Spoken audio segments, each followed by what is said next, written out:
आज जानते हैं चंद्रशेखर आज़ाद का जीवन परिचय। स्वतंत्रता संग्राम के अमर क्रांतिकारी आज चंद्रशेखर आज़ाद के बारे में जानते हैं। चंद्रशेखर आज़ाद भारत के स्वतंत्रता संग्राम के ऐसे वीर योद्धा थे जिन्होंने अपना पूरा जीवन देश की आज़ादी के लिए समर्पित कर दिया। बचपन से ही उनमें देशभक्ति और साहस कूट-कूट कर भरा हुआ था। उनका मानना था कि गुलामी की जंजीरों को तोड़ने के लिए हर भारतीय को अपनी भूमिका निभानी चाहिए।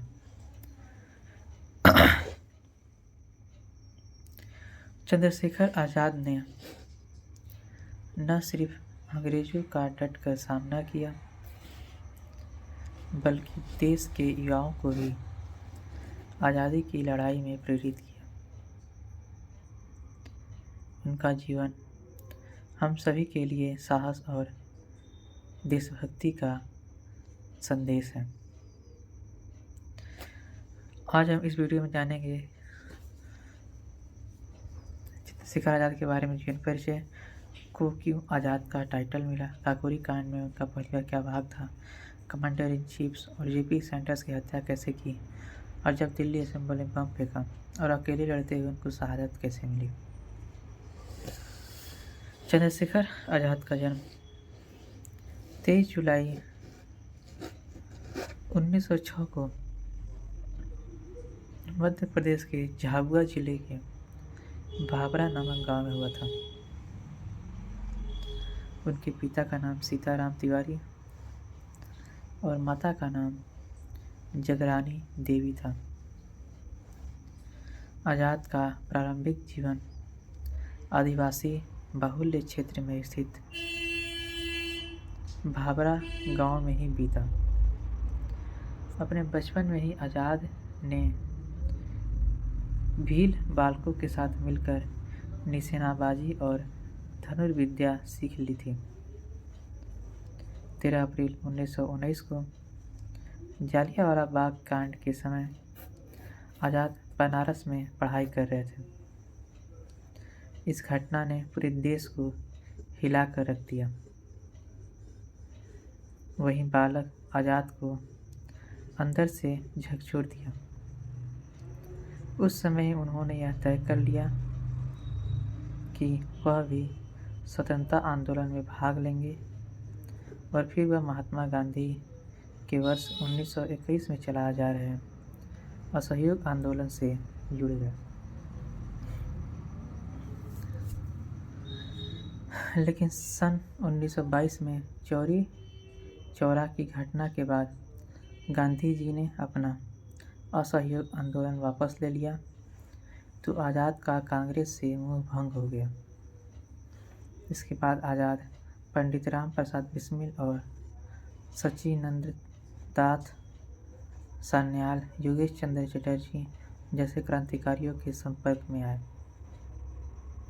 उस समय बनारस क्रांतिकारियों का गढ़ था और वह 1924 में गठित हिंदुस्तान रिपब्लिकन एसोसिएशन से जुड़ गए। जब महात्मा गांधी के नेतृत्व में देश भर में असहयोग आंदोलन चल रहा था, उस समय इस आंदोलन से जुड़ने के कारण चंद्रशेखर आज़ाद को ब्रिटिश सरकार द्वारा गिरफ्तार कर लिया गया। जब उन्हें जज के सामने पेश किया गया तो उनके जवाब ने सबको चौंका कर रख दिया। जब उनसे उनका नाम पूछा गया तो उन्होंने अपना नाम आज़ाद और अपने पिता का नाम स्वतंत्रता बताया। इस बात से जज को काफ़ी गुस्सा आया और चंद्रशेखर को 15 बेंट मारने की सज़ा सुनाई। उस समय जज के आदेश को सुनकर बालक चंद्रशेखर को 15 बेंट लगाई गई, लेकिन उन्होंने उफ तक नहीं किया, बल्कि वह हर वेद के साथ भारत माता की जय का नारा लगाते रहे। इस घटना के बाद से लोगों ने उन्हें आज़ाद बुलाना शुरू कर दिया।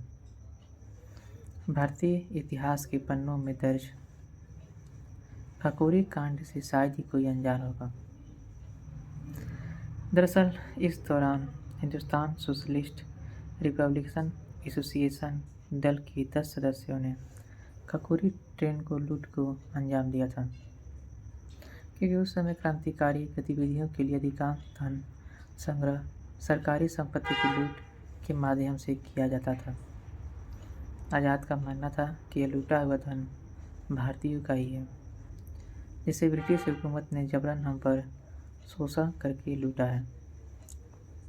इस कांड को मुख्य रूप से राम प्रसाद बिस्मिल, चंद्रशेखर आज़ाद, अशफाक उल्लाह खान, राजेंद्र लाहिड़ी और मनमथनाथ गुप्ता ने अंजाम दिया था।